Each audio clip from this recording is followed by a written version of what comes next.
Assalamualaikum warahmatullahi wabarakatuh. Waalaikumsalam warahmatullahi wabarakatuh. Alhamdulillah wassalatu wassalamu ala Rasulillah wa ala alihi wa ashabihi wa mawalah. Perkenalkan, nama saya Amir dari Aceh.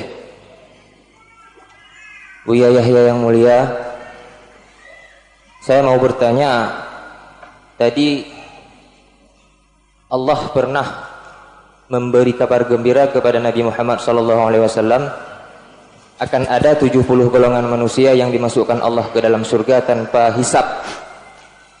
Yang mau saya tanyakan, apakah sebab seorang manusia itu bisa tergolong dalam 70 anggota tersebut?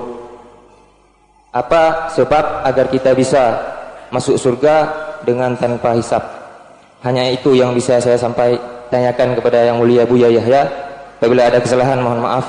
Assalamualaikum warahmatullahi wabarakatuh. Bismillahirrahmanirrahim.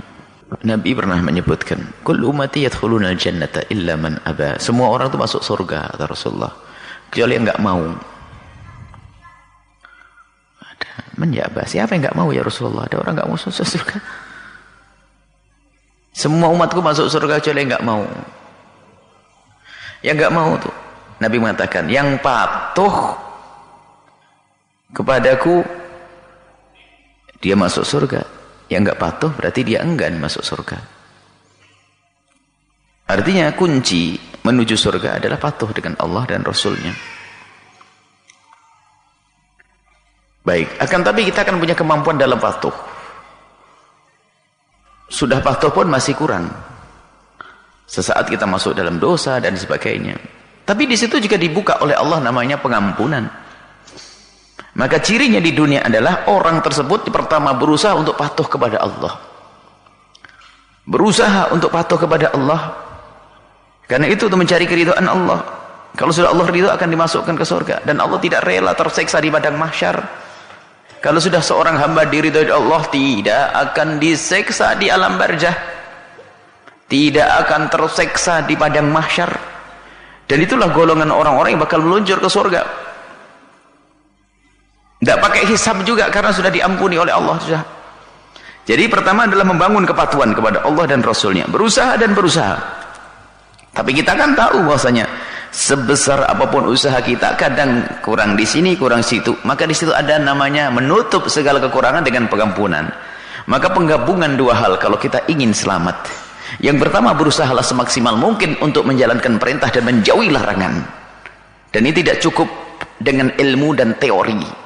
Dengan ilmu teori, tapi harus dicoba dengan penuh kesadaran kalau kita rindu kepada Allah. Sehingga sering disebutkan dalam amalan ibadah itu imanan wahtisaba, imana wahtisaba. Jadi saat kita melakukan kebaikan benar karena keimanan kepada Allah. Bukan latah, bukan ngaji ikut-ikutan, bukan sholat ikut-ikutan, tapi karena rindu kepada Allah, itu dalam irama taat kepada Allah. Dan di saat kita menjauhi keharaman, kita sadar ini dimurkai oleh Allah. Kalau melakukan ini dimurkai oleh Allah, bukan karena dia tidak punya duit lalu tidak judi, bukan. Bukan di saat dia tidak menemukan perempuan yang dizinai lalu tidak berzina, bukan. Dia memang menghindar dari zina karena dia tahu zina itu adalah haram.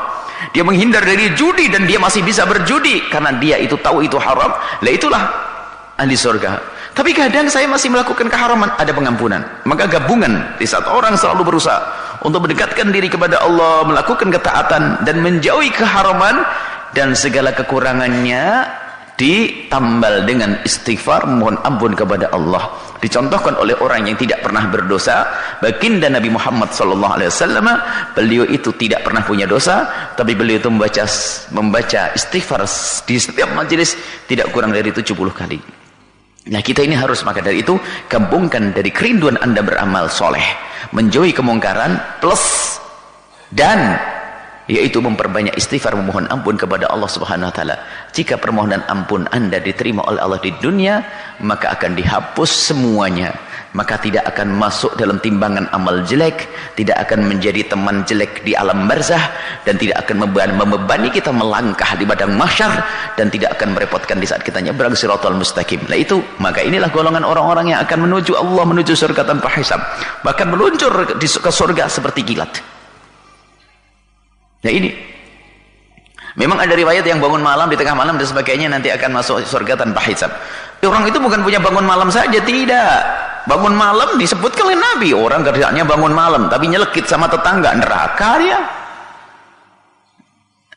Jadi hadis tadi yang patuh kepada Allah dan Rasulnya, dia adalah orang yang mau dibawa ke surga. Yang enggak patuh maka dialah tempatnya di neraka. Baik.